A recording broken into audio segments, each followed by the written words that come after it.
Beeld TV, baie welkom. My naam is Pieter de Tooy, by my in die ateljee in ons kantoor in Auckland Park is Beeld se redakteur Adrian Wasson. Adrian, goeiemôre. Hallo Pieter.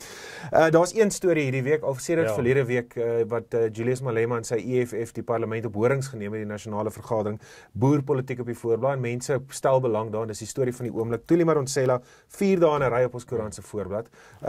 Sondag of maandag het ons berig, ANC se hoogvat op Thuli. Dit is na die brief uitgelekker die naweek. Ons het verder berig, die heen en weer, Thuli wat terugkap, die ANC wat terugkap. 'n hele paar kwessies hierso, en verskeie goed om oor bekommerd te wees in ons jong demokrasie. Ek dink Pieter was twee maniere om na te kyk. Ek dink die een kant is om bekommerd te wees, is om te sê, jy weet, hierdie aanslag van die ANC, van die regerende party, en dan van met president Zuma se instemming uiteraard, op 'n onafhanklike kantoor, artikel 9 organisasie, instelling, wat dieselfde respek en mag as iets soos die onafhanklike verkiesingskommissie behoort te verdien. Die ANC sal nooit 'n verklaring uitreik wat sê die verkiesingskommissie het verkeerd die stemme getel byvoorbeeld nie. Dis die een manier om na te kyk. Dit is kommerwekkend. En daar word nou stappe gedoen waaroor ons later sal praat, maar ek dink tog 'n ander manier om daarna te kyk is om te sê, dis wonderlik dat ons hierdie robuuste debat kan hê in 'n land. Dis wonderlik dat Thuli Madonsela die openbare beskermer die goed kan sê wat sy doen, die verslae kan uitreik wat sy doen, die briewe vir die president kan skryf wat sy skryf, om te sê, meneer die president, jy het nie my vrae geantwoord nie, ek gee jou 2 weke om dit te antwoord. Alle lande gebeur sulke goed nie, in lande waar daar nie vryheid van spraak en demokrasie is nie. Ook die mate waartoe die burgerlike samelewing nou na vore getree het, en vir Madonsela ondersteun, en praat daaroor, luidkeels ondersteun. En ek verwys nie net na die EFF nie, die EFF is 'n interessante, belangrike stem, natuurlik met 'n politieke agenda.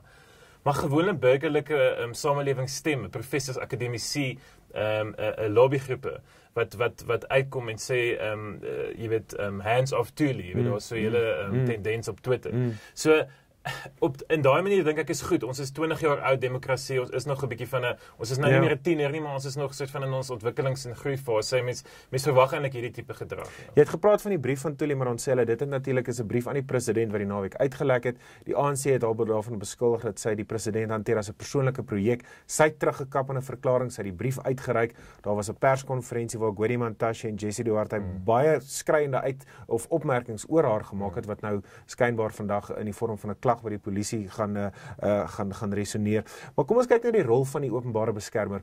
Het sy haarself binne perke hanteer in die hele proses? Sy is besig om 'n baie vinnige media gunsteling te word. Sy was die afgelope weke op 'n sogenaamde roadshow wat sy haar kantoor aan die mense bekend gestel het. Hoe sien jy haar? Het sy haarself binne perke hanteer? Het die ANC 'n saak deur te sê, jy weet, sy is besig om dit 'n persoonlike projek te maak en dit lyk na 'n persoonlike ding vir haar? Ja, ek dink dit is 'n onregverdige kritiek van die ANC. Ek dink Madonsela het haarself as vreesloos onafhanklik bewys. Ek dink president Zuma is soms waarskynlik spyt dat hy haar aangestel het. Ek het al baie gewonder hoekom hy haar aangestel het. En klink my hy het haar nie baie goed geken nie, hy het van haar geweet, maar sy is sterk aanbeveel deur ander mense in sy kabinet. En die OB se kantoor vroeër was geen faktor. Was nie baie sterk geweest nie. So ek dink sy het reg she stepped in en sy het die kantoor sterk uitgebou. Nee, ek dink haar Nkandla ondersoek was goed. Ek dink sy het spesifiek gekyk natuurlik na staatsbesturing. Dit wat sy moet doen, sy moet die publiek beskerm teen moontlike wanbestuur en ingrype van die staat. Haar bevindings is korrek en duidelik vir almal om te sien. Sy sê dat die president het voordele ontvang wat hy nie moes nie, en hy moet die staat terugbetaal vir 'n swembad en vir 'n beeskraal. Dit is nie moeilike goed om te verstaan nie. Hoe ondermyn Zuma? Hy ondermyn haar deur te sê, haar verslag is net een van 'n paar verslae, en kyk nou na almal, en hy sal nou die polisieminister vra om te besluit of hy moet terugbetaal, en indien wel, hoeveel. Dit is so hy haar ondermyn. Maar hoe het sy haarself hanteer? Ek bedoel, in die openbaar, het sy buite perke opgetree, weet, met haar openbare uitsprake, weet, jy's 'n gesoute of Twitter, jy weet hoe werk die sosiale media, jy weet. Ek dink dit is gevaarlik vir mense soos Thuli Madonsela om op Twitter, jy weet, uitsprake te maak, veral in 'n tyd soos hierdie. ek sien die spelfoute het ook soms begin inkruip en dan kry mens die idee dis iemand wat frustreerd is en kwaad is waar sy hanteer haarself altyd met ongelooflike grasie en kalmte en ek dink sy moet voortgaan daarmee maar ek dink nog steeds nie dit is jy weet dis nou een van 'n skande of verkeerd of oneties van haar dat sy so sterk reageer nie. Ek dink sy trek 'n lyn in die sand hier. Sy sê vir die ANC dat julle is nie die staat nie, julle is nie verhewe bo die reg nie. En dit is die belangrike punt hier en dis waar mense reeds praat van 'n konstitusionele krisis want Thuli Madonsela sê sy verteenwoordig die grondwet. Die ANC sê jy is arrogant, jy sien jouself as bo die grondwet en sy verskil daarmee. En dis op die einde die stryd waar ons hier afstuur. En dis waarskynlik 'n saak wat op een of ander stadium voor die konstitusionele hof sal beland. Dit was my volgende vraag. Daar's 'n paar stukke wetgewing wat hierdie hele proses rig natuurlik. Die grondwet wat die basis is van ons nasionale lewe en dan die wet op die openbare beskermer en die wet op die etiek van lede van die uitvoerende gesag. Nou die laasgenoemde wet is nog bietjie grys oor die president wanneer die president ondersoek word. Weet die president word in waarheid nêrens genoem nie. So dis bietjie van 'n grys area, maar daar's geen grys area oor hoe openbare beskermer se verslag in die parlement hanteer moet word nie, En die parlement natuurlik in hierdie geval doen glad nie hulle rol nie. Hulle is die ANC-lede op die ad hoc komitee sien hulle rol nie as om die te sien dat gebeur en dat tot uitvoering kom wat Madonsela aanbeveel het nie. Hulle sien dit as 'n ampere interrogation of jy weet 'n kritiese van die bevraging van Madonsela se verslag. So ja, daar is 'n grys area in die wet in terme van wat moet gebeur as Madonsela teen die president bevind. 'n Paar jaar gelede, jy sal onthou Pieter, het sy ook teen Zuma bevind toe hy nie sy belange verklaar in die parlement en sy het toe reeds gesê hierdie lakuna soos hulle sê moet reggestel word. Dit sal waarskynlik hof toe gaan. Die punt van die saak is sy is 'n grondwetlike instelling. Die president moet respek hê vir haar instelling. Hy behandel haar nie met respek op die oomblik nie, omdat dit hom persoonlik raak.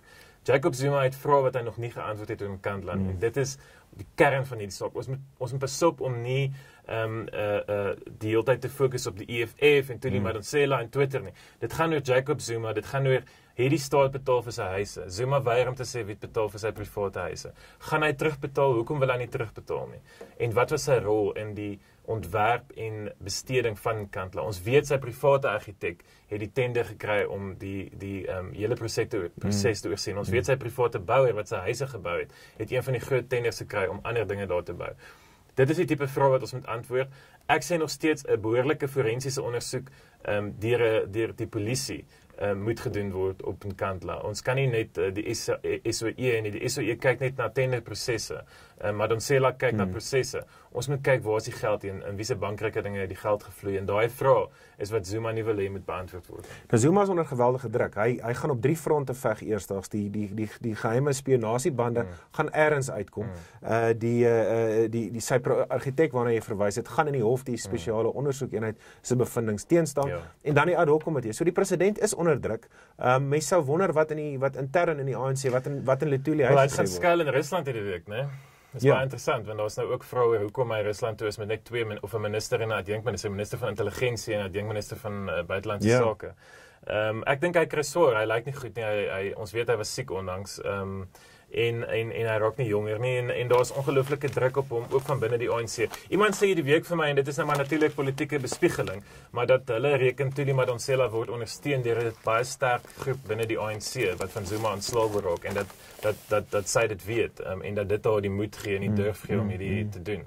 En dit laat mens nogal dink, jy weet die feit dat daar definitief en ek weet vir 'n feit daar's mense in die ANC wat wil hê Zuma moet ontslae raak en wat werk aan 'n exit strategy vir hom. Ek weet nie of hulle die meerderheid is nie, ek weet nie of hulle die ondersteuning het van invloedryke mense soos Gwede Mantashe nie.